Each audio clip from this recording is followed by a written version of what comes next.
যা রোদ বেরিয়েছে সকাল সকাল কি বলবো। নমস্কার বন্ধুরা, পপি কিচেন উইথ বিদেশপুরে আপনাদের সবাইকে আবারও অনেক অনেক স্বাগত জানাই। আপনাদের অনুরোধে আবারও একটা বড় সাইজের সিলভার মাছ আনা হয়েছে। এই দেখুন বন্ধুরা, সিলভার মাছের সাইজটা দেখুন, যেমন বড় আর তেমন দেখতে দেখো কত সুন্দর, পুরোটাই লাল একদম চকচক করছে। আজকে এই সিলভার মাছটা কেটে সর্ষে পোস্ত আর কাশ্মীরি লঙ্কা বাটা দিয়ে ঝাল ঝাল করে রান্না করব। আর তার সাথে আমাদের এখানকার নদীর পার্শে মাছ আছে, পার্শে মাছের টক করব আম কাসন্দি দিয়ে। আর টাটকা তাজা পালং শাক আছে, পালং শাকের আজকে বড়া করব। তিনটে রান্না আপনারা একটা ভিডিওতে দেখতে পাবেন। ও পরি, তুমি কোনটা ছেড়ে কোনটা খাবে? এইটা লাঠিটা কেন নিয়েছিস? মাছ কাকে মারবি? মাছ মাছ। আপনারা পুরো ভিডিওটা দেখতে থাকুন। চলো পরি, রান্নাঘরে গিয়ে মাছ কাটা হবে, তারপর রান্না করে তোমাকে দেবো। আঙুল দিয়ে দেখে দিল। অনেকদিন পর সিলভার মাছ খাবো, আমাকে পেটের দিকে দিবে? হ্যাঁ, পেটের দিকে তো চর্বি বেশি। এই দেখো না, খেতে বেশ ভালো লাগবে জানো। মাছটার কালার দেখো না, লেজ থেকে মাথা পর্যন্ত একদম লাল, যেন আলতা ঢেলে দিয়েছে। পরি ও দেখবে রান্নাঘরে গিয়ে মাছের আঁশ ছাড়ানো শুরু করে দিয়েছে। ধীরে ধীরে সব কাজ মেয়ে আমার শিখে যাচ্ছে। চামচ দিলে মাছ ছাড়ি ফেলবে সব। দুদিন পরে শুধু মুখটা ফুটতে দাও না একবার। আমাদের বাকুলে রাস্তা হবে বলে ইট পড়ে গেছে, আর তো বৃষ্টি হওয়ার ভয় নেই। শীতকাল পড়ে গেল, খুব মজা হবে, আর কাদা হাঁটতে হবে না। সবাই মিলে তো সব কিছু নিয়ে রান্নাঘরে চলে এলাম। এবার আপনারা মাছ কাটিং দেখুন, তারপর রান্না হবে। কাটিং নয় তো, যুদ্ধ করা হবে এবার। এনে কড়া খুন্তি নিয়ে রান্না খুন্তি দিবে তো? হ্যাঁ, ওই তো পিড়ে কথা, পিড়ে চাই তো। নাচতে দেখছো কড়াটা চাপিয়ে দিতে। এই যে নদীর একবারে টাটকা তাজা ফারসা মাছ, ছোট ছোট। এইগুলো সেই জাল খেয়ে ধরে গো।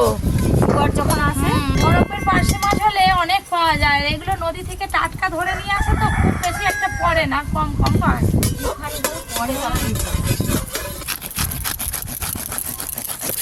আগে কিন্তু অনেক রকমের সিলভার মাছ রান্না করেছো, কিন্তু এত লাল সিলভার মাছ কিন্তু এই প্রথমবার রান্না করবে। মানে এই মাছটা স্বাদ ভালো হবে। এই ফারসি মাছগুলো ভাজাও খেতে ভালো লাগবে আর টকও খেতে ভালো লাগবে। আজকে তো ওই জন্য টক করবো। সব গোটা গোটা রাখো। এটার ওজন 4 কিলো আছে দিদি, জানো?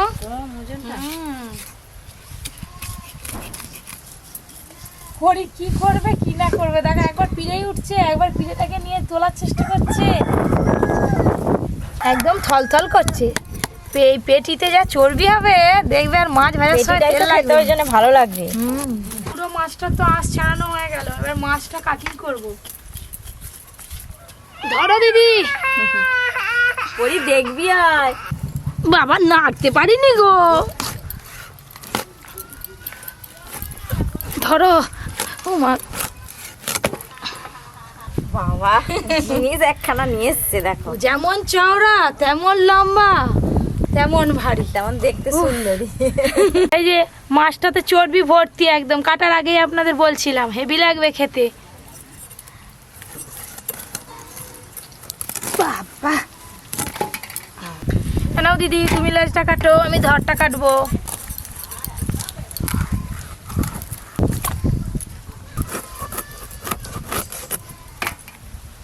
এই যে পুরো খাসি মাংসের মতো চর্বি থলথল করছে, এটা থাকবে। এবার পিস করে নেব, এই যে এরকম সাইজের করে কাটবো। এই দেখো পিসটা দেখেছো? হুম, আমারও ফারসা মাছ কাটা হয়ে এলো। আমাদেরও কাটা হয়ে যাবে দেখতে দেখতে। এই দেখো পিসগুলো আজকে এসআই আছে দিদি। মোটা মোটাও হচ্ছে। ব্যাস, এবারে এই যে এখান থেকে সলিড মাছটা বেরোবে। বাবা, এই হাতটা আবার কি শক্ত গো। ওইখানটা শক্ত হবে।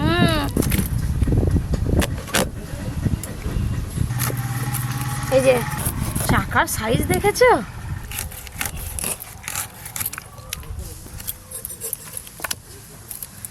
এই যে সব মাছ কাটা হয়ে গেল। মাছের মাথাটাও কতখানি দেখো। এই যে এক থালা মাছ, আর মাছের পিসগুলো দেখছো তো একবারে বড় বড় আছে আর মোটা মোটা। খালি দাদু আজকে নেই, দাদু থাকলে আজকে খুব ভালো খাওয়া দাওয়া করতো। দাদুর একটু শরীরটা খারাপ বলে দাদু আজকে আসতে পারেনি। দাদুর জন্য পাঠিয়ে দেবো, কি আছে। এতগুলো মাছ ধুতে অনেক সময় লাগবে। কাকিমা আসো। আমারও সব কাটা হয়ে গেল, চলে আসো। চলো। কাটাকাটির পর দু রকম মাছ একদম পরিষ্কার করে ধুয়ে নিয়েছি। মাছে আগে লবণ হলুদ মাখিয়ে নেব, তারপর উনান ধরাবো। লবণ হলুদ গুঁড়ো,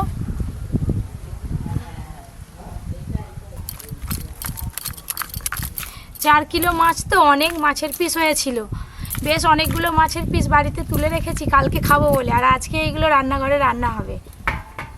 মাছগুলো কিন্তু সলিড আছে আজকে, পার্শে মাছগুলো। পপি, শাকগুলো কেটে নিই, তারপর মশলা করে দেবো। হ্যাঁ, আর এদিকে আমি উনান ধরিয়ে নিই, মাছ ভাজা শুরু করব। পালং শাকগুলো কিন্তু আজকে টাটকা আছে। শীতকাল পড়ছে তো, যত শীত বেশি পড়বে আর পালং শাকের নিত্য নতুন রেসিপি খেতে তত ভালো লাগবে। হ্যাঁ, পালং শাকের যা করবে তাই খেতে ভালো। সর্ষের তেল, আজকে এবার কি হাওয়া হচ্ছে দেখো। ব্যাস, আমারও পালং শাক কাটা হয়ে গেল, এবার মশলা করে নেবো। সিলভার মাছের তেল ঝালের জন্য পেঁয়াজ বেটে নেবো। পেঁয়াজ বাটা দিলে বেশ খেতে ভালো লাগবে।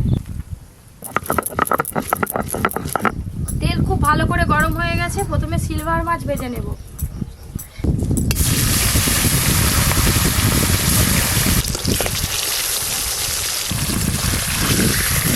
একবার করে উল্টে দেবো।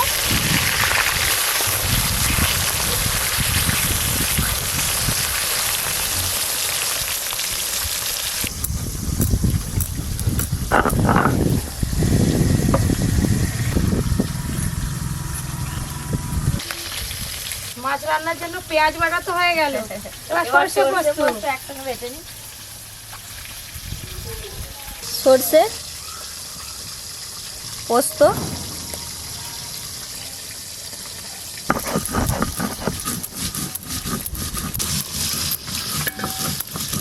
সিলভার মাছ ভাজা খেতেও কিন্তু ভালো লাগবে, গরম গরম ভাত দিয়ে।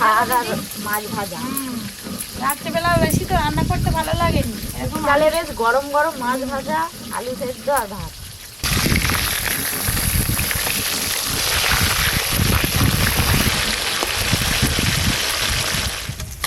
এই দেখুন মাছগুলো একদম লাল লাল করে ভেজে নিয়েছি।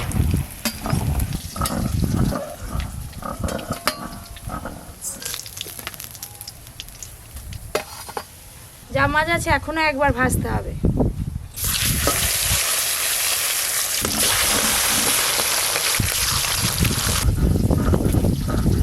সরষে পোস্ত বাটা হয়ে গেল। হ্যাঁ,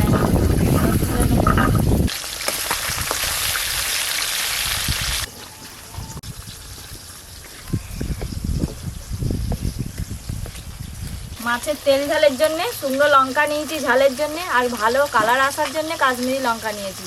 দুটো একসঙ্গে বেটে নেব। কাশ্মীরি লঙ্কাগুলো দেখতে যা সুন্দর লাগছে, এই লঙ্কার আচারও হয়। হ্যাঁ, এই মাছগুলো সব ভাজা হয়ে গেল, তুলে নেব এবার।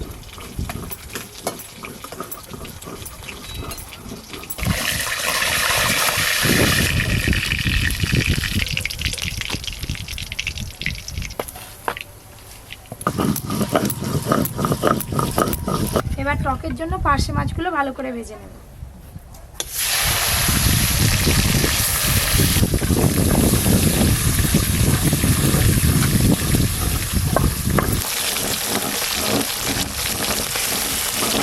আজকে রান্নাঘরে দাদু নেই বলে কেউ বলেও নি যে মাছ ভাজা দাও খাবো, অন্য সময় মাছ ভাজা খাবে। কালকে দাদু আসবে।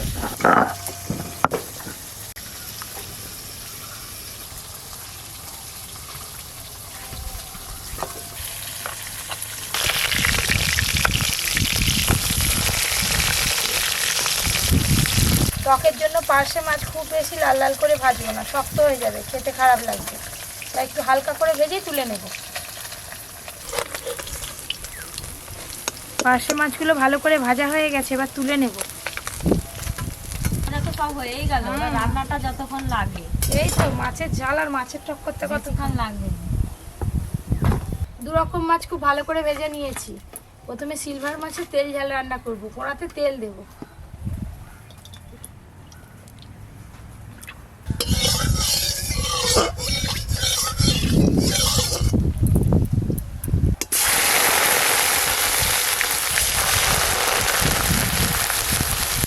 যত শীতকাল পড়বে পপি কিচেনে তত নিত্য নতুন মাছের রেসিপি দেখতে পাবে। আর শীতকালে এদিকে কিন্তু প্রচুর মাছ ওঠে, বেশিরভাগ নদীর মাছ। নদীর মাছটা। পেঁয়াজ কুচিগুলো বেশ ভালো করে ভাজা ভাজা হয়ে গেছে, এবার টমেটো কুচি দিয়ে দেবো। আজকে তো আমি মাছ রান্নাতে টমেটো কুচি দিচ্ছি, আপনারা চাইলে টমেটো গ্রেট করেও দিতে পারেন। লবণ,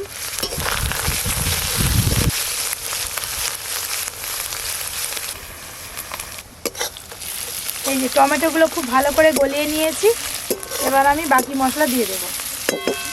সর্ষে পোস্ত বাটা, কাশ্মীরি লঙ্কা, শুকনো লঙ্কা বাটা, হলুদ গুঁড়ো, এটা যা কষানো হবে আর কি।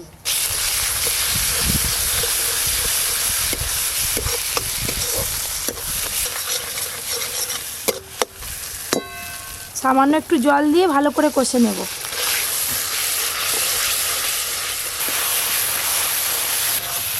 মশলা কিন্তু একদম ঠিকঠাক কষানো হয়ে গেছে। মশলা কষানো হয়ে গেলে এবার পরিমাণ মতো জল দিয়ে দেবো।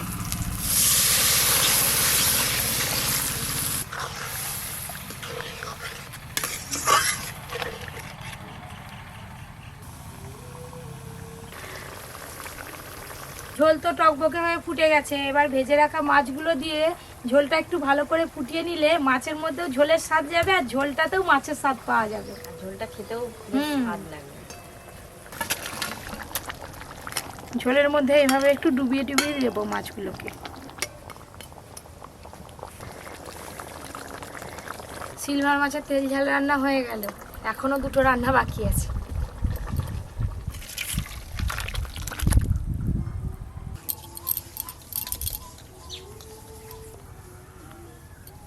এবার পার্শে মাছের টকটা কিভাবে রান্না করি দেখুন। সর্ষের তেল দেব, একটা শুকনো লঙ্কা ফোড়নে দেব। আজকে পার্শে মাছের টকটা আম কাসুন্দি দিয়ে করব। আপনারা চাইলে পাকা তেঁতুল দিয়েও করতে পারেন, কাঁচা তেঁতুল দিয়েও করতে পারেন, আবার লেবু রস দিয়েও করতে পারেন। একটু দাও, খেয়ে নিই। না দেখলেই তো জিভে জল চলে আসে। আবার শীতকাল চলে এলো, সেই আগের বারে আম কাসুন্দি হয়েছিল, অর্ধেকের বেশি শেষ হয়ে গেছে দিদি, এখনো অনেক বাকি। কাঁচা গরমকাল এসে এখন অনেক বাকি, তার আগে সব শেষ করে ফেলছো। হ্যাঁ, এইসব জিনিস থাকে বেশি দিন, দেখলেই জিভে জল চলে আসে।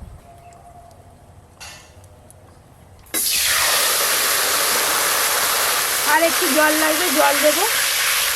হলুদ গুঁড়ো দেব, লবণ। এবার কিন্তু এই টকের ঝোলটা বেশ খানিকক্ষণ ধরে ফুটাতে হবে। অল্প আঁচে টকের ঝোলটা ফুটতে ফুটতে ওদিকে পালং শাকের বড়ার জন্য সব কিছু মাখিয়ে নেব। কেটে ধুয়ে রাখা পালং শাক, এবার দেব বেসন, পেঁয়াজ কুচি, কাঁচা লঙ্কা কুচি, গোটা জিরে দেব, চালের গুঁড়ি দেব, বড়াটা আরও ভালো মুচমুচে হবে, লবণ, আর দেব হলুদ গুঁড়ো। জল ছাড়াই কিন্তু মাখবো, পালং শাকে জল আছে, আগে মেখে নিই, যদি লাগে তখন পরে দেব। এই দেখুন এক্ষুনি কত পালং শাক গামলি ভর্তি ছিল, মাখানোর সাথে সাথে নরম হয়ে কত কমে গেল। পালং শাকের বড়ার জন্য সুন্দর করে মাখানো হয়ে গেছে। এই যে এবার চাপা দিয়ে রেখে দেব।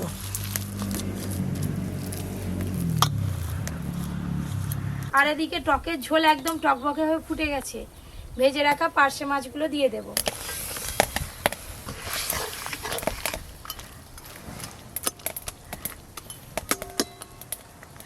পাকা তেঁতুলের থেকে কিন্তু কাসুন্দির টক খেতে বেশি ভালো লাগে। আর টকটা যখন ফুটছে না তখন কি সুন্দর আম কাসুন্দির সেই গন্ধটা পাওয়া যাচ্ছে। টকের স্বাদটা আরো ভালো আসার জন্য অল্প একটু চিনি দেব, আপনারা চাইলে নাও দিতে পারেন। মাছ দেওয়ার পর টকের ঝোলটা ভালো করে ফুটিয়ে নিয়েছি, মাছগুলোও সেদ্ধ হয়ে গেছে, এবার ঢেলে নেব। ওপর দিয়ে সর্ষের তেল দিয়ে দেব। দিদি তো চলে গেল, পাতা কাটবে, ভাত আনবে, ততক্ষণে আমার বড়াগুলো ভাজা হয়ে যাবে। আর যে কোনো বড়া গরম গরম খেতেই ভালো লাগে, এই পালং শাকের বড়াটা শেষকালেই ভাজবো আজকে। বড়ার সাইজটা আপনারা আপনাদের পছন্দ মতো করতে পারেন, আমি মাঝারি সাইজের করে ভাজবো।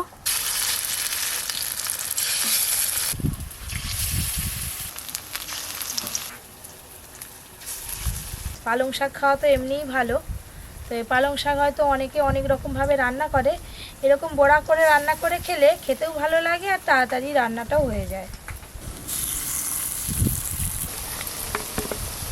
একবার করে উল্টে দেব।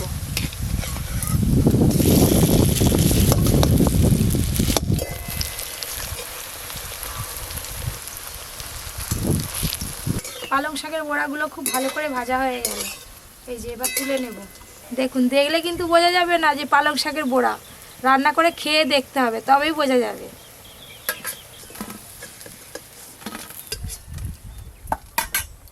আর যা আছে এগুলো একবারেই ভাজা হয়ে যাবে।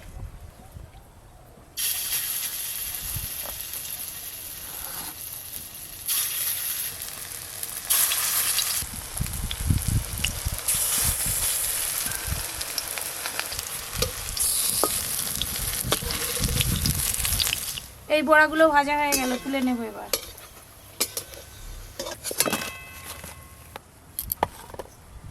এই যে আজকে তো দাদু নেই, দাদু নেই তো কি হয়েছে, খাওয়া দাওয়া তার বন্ধ হয়নি। আমরা বসে পড়েছি রান্নার পর খাওয়া দাওয়া করবো বলে। বড়া ভাজা আগে দেওয়া শুরু করো। দাদুর জায়গায় তো আমি আছি নাকি। এই যে বড়া ভাজা নিয়ে নিলাম, পালং শাকের বড়া। পালং শাকের বড়া খাওয়া শুরু করে দাও। তুমি টকটা তুলে ফেলো। আমি বাবা মাছের পেটিটা আগে ভাগে নিয়ে নিই। এই যে মাছের পেটি। নাও কাকিমা, খেয়ে বলবে আজকে রান্না কেমন হয়েছে। দেখলেই বোঝা যাবে যে খুব ভালো হয়েছে। এই হচ্ছে পার্শে মাছের টক।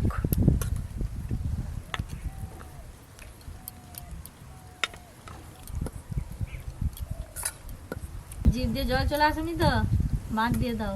টক দেখলে কান্না দিবে জল আসে, তোমার তো আগে। নাও ধরো, চলো এবার খাওয়া দাওয়া শুরু হবে। ইচ্ছা করছে। পালং শাকের মুচমুচে বড়া খেয়ে দেখি। মুড়মুড় করছে।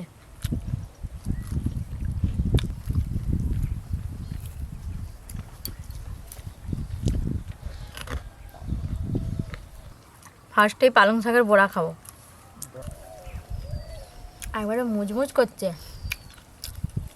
খেতে কিন্তু বেশ ভালোই লাগছে।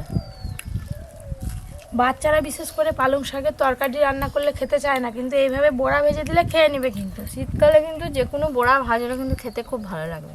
কাকিমা আগেই মাছের ঝাল দিয়ে খাওয়া শুরু করে দিয়েছে।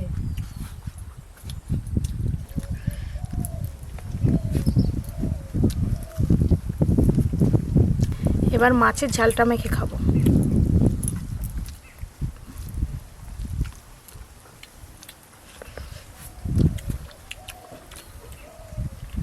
রান্নার রঙ দেখে তো বুঝতে পারছেন কেমন হয়েছে রান্না। দিদি কাকিমা বলবে মাছটা খেতে কেমন হয়েছে। তিনটে রান্নায় কিন্তু আলাদা আলাদা স্বাদ হয়েছে। বড়াটাও আলাদা রকম স্বাদ লাগছে, আর মাছের ঝালটা তো বলতে হবে না, দুর্দান্ত। বড় চাকা।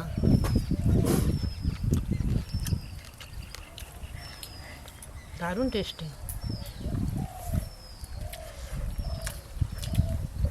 দিদি বলে আমি আর এক পিস মাছ নেবো, এত ভালো স্বাদ। বলে পেটি খাবো আবার চাকাও খাবো।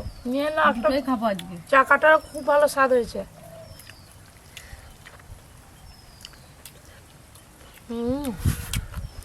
মাছটা খুব বড় ছিল তো, স্বাদটাও সেই জন্য খুবই ভালো।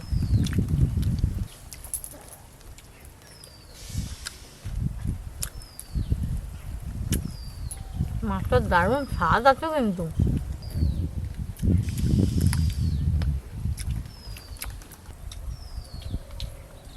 টকটা আমার দিকে দেখতে, খাও না। টক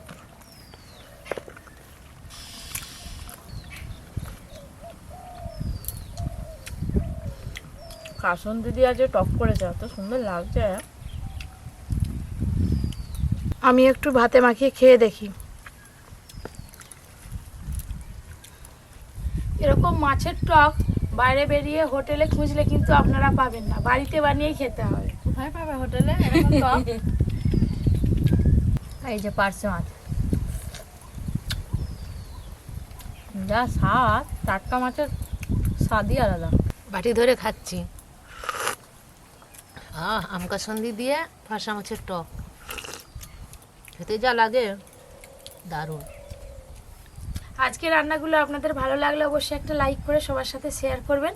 এরকম আরও অনেক নিত্য নতুন রান্নার ভিডিও পেতে পপি কিচেন উইথ ভিলেজপুর চ্যানেলটি সাবস্ক্রাইব করে পাশের ঘন্টিটা ক্লিক করবেন। সবাই খুব ভালো থাকবেন, সুস্থ থাকবেন, সাবধানে থাকবেন।